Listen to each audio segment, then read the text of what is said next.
Welcome to Writer Writer, a program sponsored by Florida Community College at Jacksonville. I'm Howard Denson, and this is Ricia Mainhardt. And I wish to ask questions of you that I have heard asked of literary agents at all the conferences I've ever attended. And let's just begin at the beginning with some very basics. First of all, what is an agent? Well, a literary agent is really a middleman between the writer and the publisher. But the job entails so much that that's really sort of a very simplistic answer. Part of what I do is screen writers or screen books before they get to an editor or publisher. So I get my own slush pile or submissions that I have to go through and evaluate. And once I find a manuscript I like and I want to represent it, I don't just represent books, I represent writers. So I want someone who's not just writing a book and going to be happy. I want someone who wants a career as a writer. Once I have that writer, that client, my job is to sell his books to the publisher. So I have to pitch the book to the editors and try to get them to sell it. So of course the famous editorial lunches is part of that. And negotiating contracts and holding an author's hand throughout the process through self-promotion and on to the next book. Well, another question. A person might ask, do I really need an agent? Well, there have been many books sold without an agent, so it certainly is possible to sell a book without an agent. But my job as an agent, I can get the book read quicker. There are some publishing houses who will not look at a manuscript unless it's agented, simply because they don't want to expend the manpower for the tremendous slush pile of unsoliciteds that would come in the door.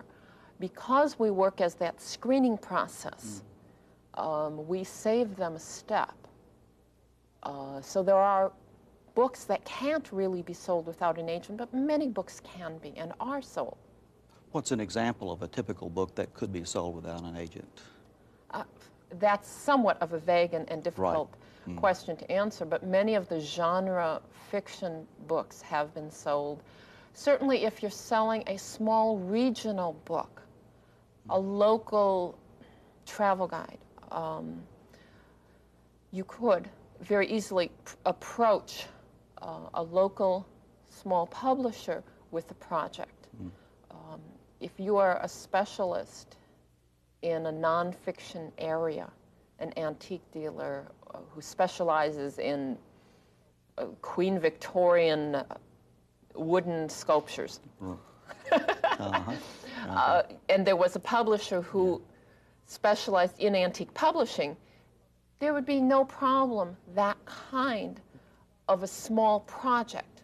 But if you really want to develop a career as a novelist, at some point early in your career, you will probably want to combine with an agent.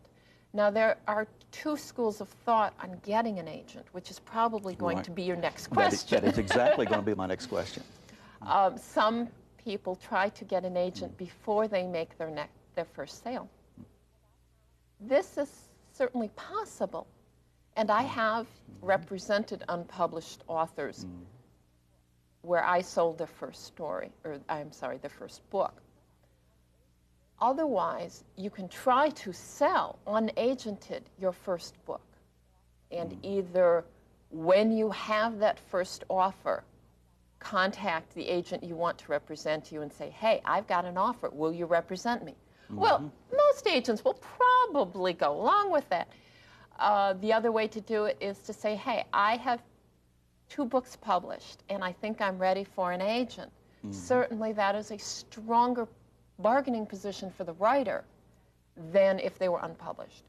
There is not a right and wrong way to do it. Both are possible. When someone gets an agent, are there contracts involved? Sometimes.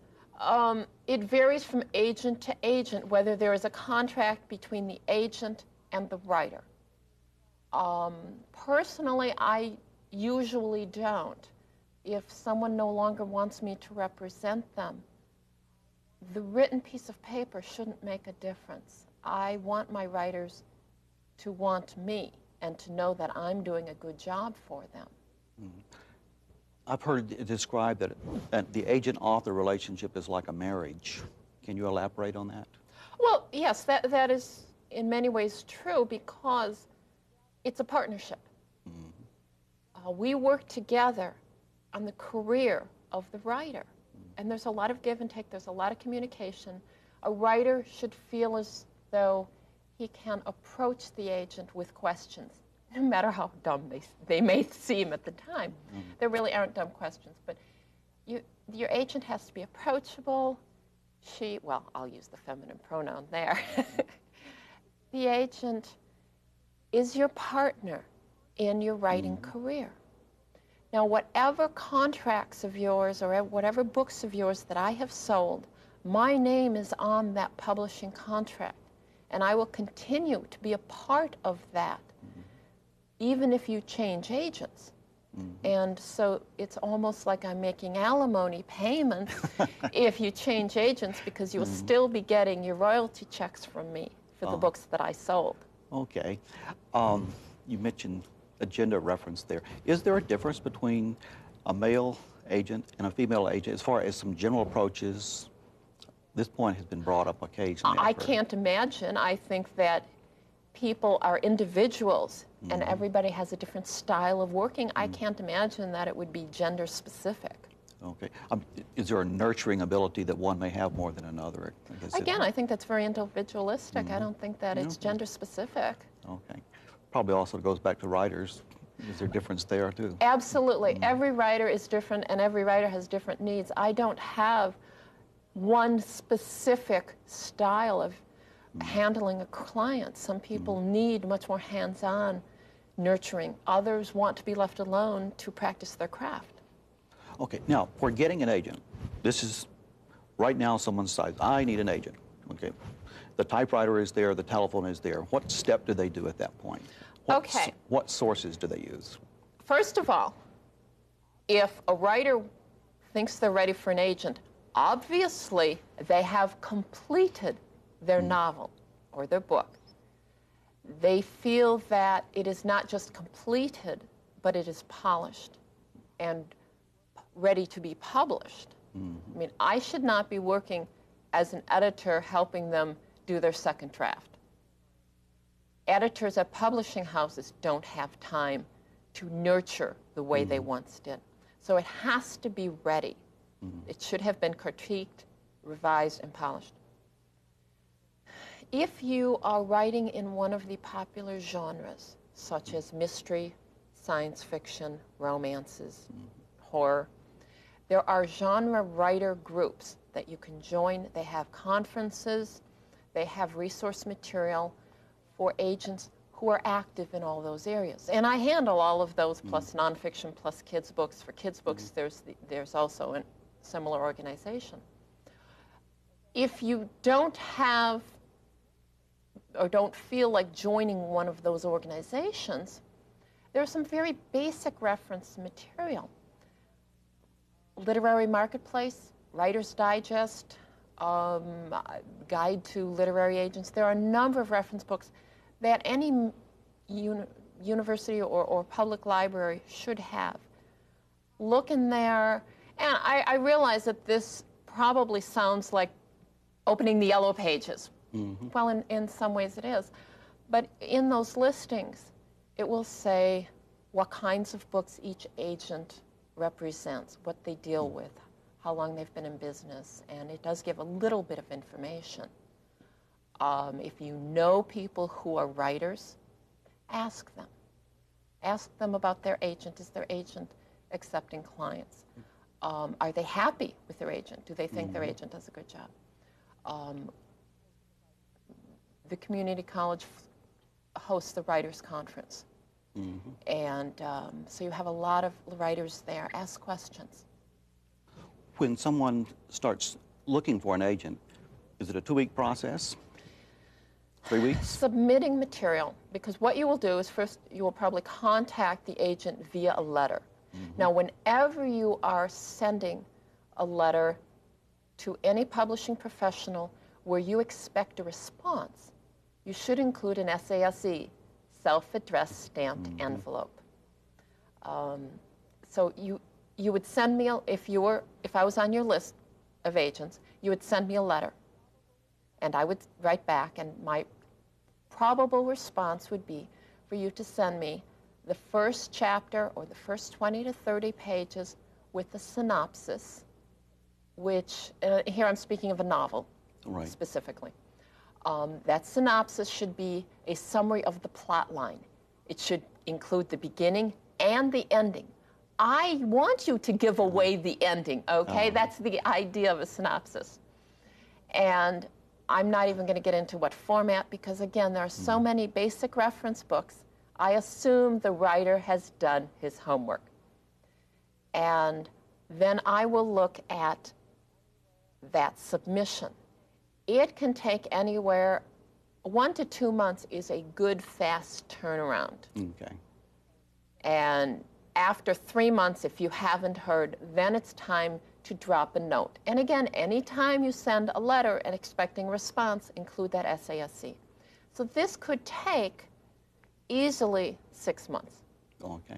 I have heard people at conferences say, I sent off manuscripts and I had got no response. And I asked, did you include postage? And they would say no. And people who do not include postage are not dealing in the real world. So people receive far too many manuscripts to be financing every writer out there. So that is a definite must. So definitely do that sort of thing there.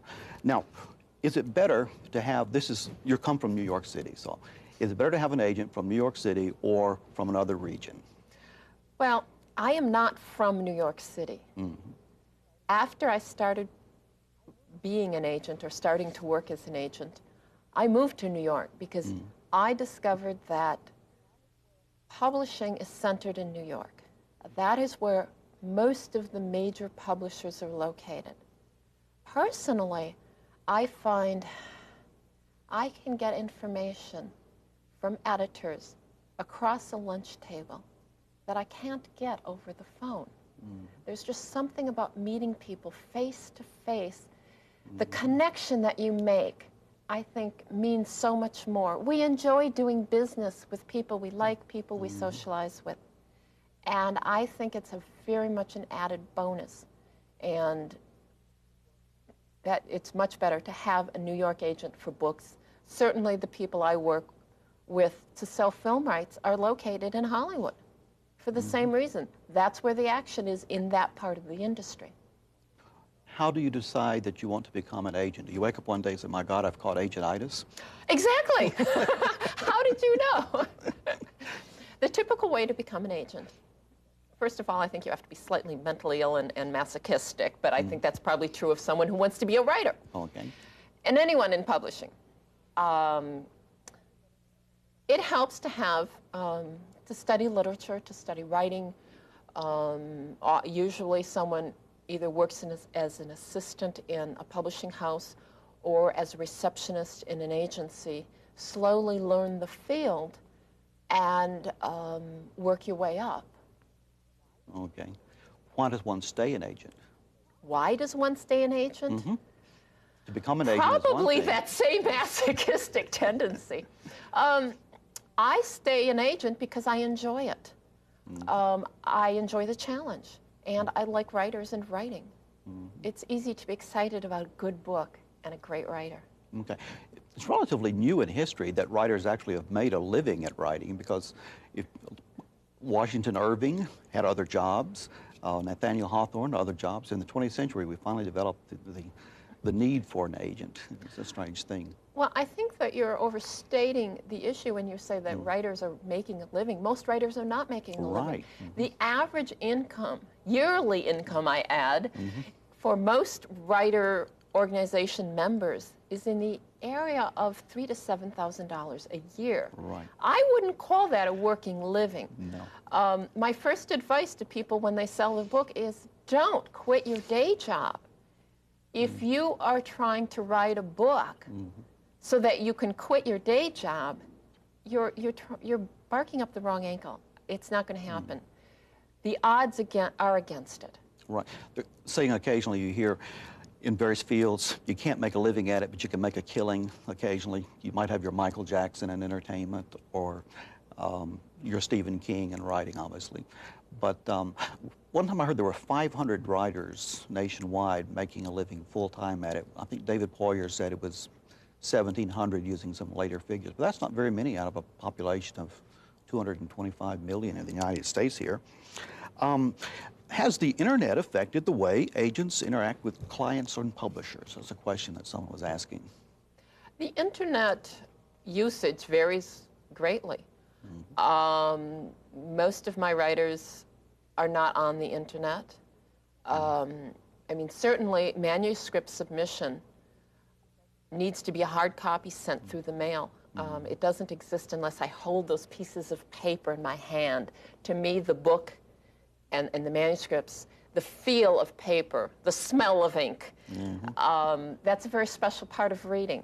Maybe because I didn't grow up with the high tech when I was a kid. So books, the physical entity of the book is something that's very special. And I don't think that that is going to go away. People's love of books, love of... There's something special when you walk into a library and those shelves filled with books. That's a love of writing and a love of words. That's what makes a writer. Yeah, I kind of believe in the future of books, too. There may be innovations, but it's difficult to take a PC to the tub with you. Exactly. Okay, what's a standard publishing contract like? This is a question that comes up. And also, what is boilerplate that an agent has to deal with? Well, you're really asking about a question that we could spend an entire hour on and not cover completely without a visual aid of showing you a contract. And contracts vary greatly depending on the kinds of books. The important thing to remember in a contract is for a beginning novelist, your advance will be average of $3,000 to $5,000. As we were talking, you're not going to be able to quit your day job from selling that first book. How long does it take the novelist to write that first book? Years? If you look at the per hour salary that you're getting, often you're lucky if it's full cents per hour and not fractional cents per hour. There will be a royalty rate, which is you get so many, like 8% on a mass market paperback. And that's 8% of the cover price of every book that's sold. But first you have to earn out your advance. In other words, your book has to earn that $3,000 to $5,000, whatever you were paid as an advance, before you receive any royalties. And you will keep earning as long as your book is sold. And the contract will determine who controls other subsidiary rights. Now, subsidiary rights are any rights to your book other than the actual book itself. Audio tapes, movies, foreign language translations.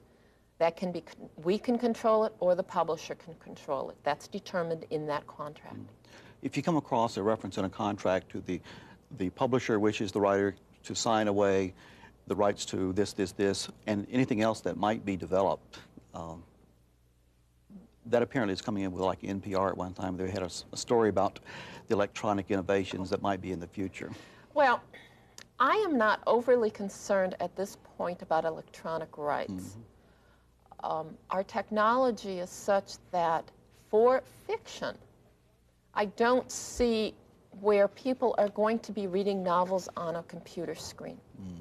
Now, nonfiction books, reference books, I think have a great future on CD-ROM, and it's great to be able to pull up facts, but you're not sitting there reading the entire book. You're reading a small section for the information for which you are looking for.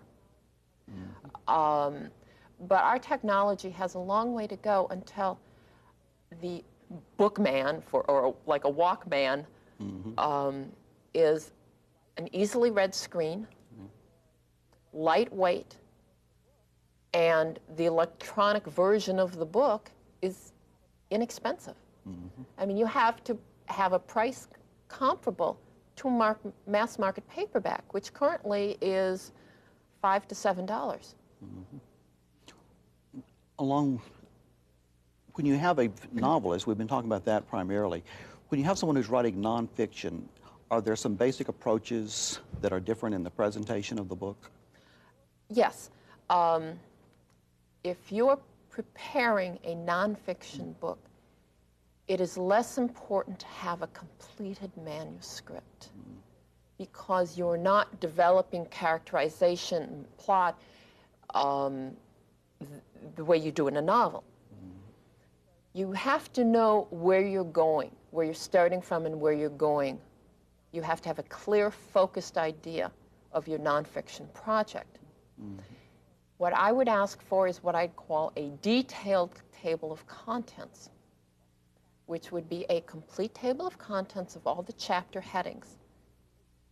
And under each chapter heading, a paragraph or two where you describe what the paragraph is, what that chapter will communicate, the purpose of that chapter. And then I need at least one sample chapter, and there it can be any chapter. In fiction, in a novel, I need the initial consecutive pages because I want to see how the characters are introduced, the action commences, your narrative voice. I mean, there are many things that you need to do in the beginning of a novel to establish yourself. That's not the case in a nonfiction book. You still need a strong narrative voice and you need an engaging style. But each chapter begins a subtopic within your project. And so any chapter there will do. Okay. Moving from that, if one gets an agent from New York or Denver or Philadelphia, does one have to go to New York, Denver, Philadelphia? Oh, absolutely not. My clients live, well, not just all over the country, but quite honestly, all over the world. And probably half of my clients I've never met. We have faxes, we have phones.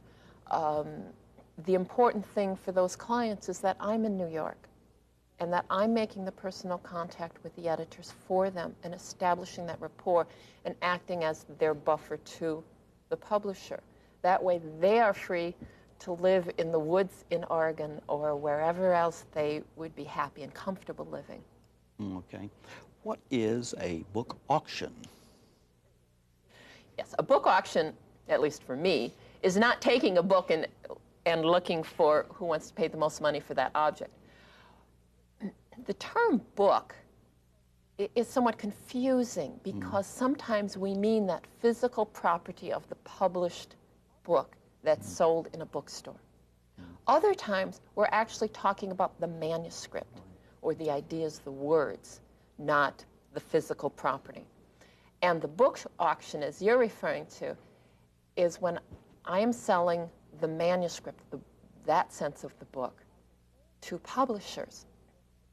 As an agent, I can submit the book to more than one publisher at a time, which is another advantage of having an agent. A writer would have to do it one publisher at a time.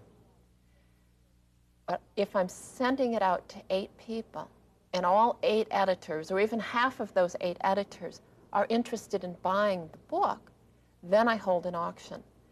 And it is simply like any other auction. They take turns bidding and hopefully outbidding each other until we sell it for the highest price, or not necessarily just the highest price, because sometimes they will offer other benefits, other perks, promotion or advertising guarantees, or artistic control, or something else that the writer deems as important as initial money up front. Okay. And I suppose the rules apply differently for someone like if Colin Powell wishes to write a novel. It's different if I say I've written a novel, because obviously the reputation's... Oh, absolutely. Anytime you have a celebrity, that is a built-in promotion factor.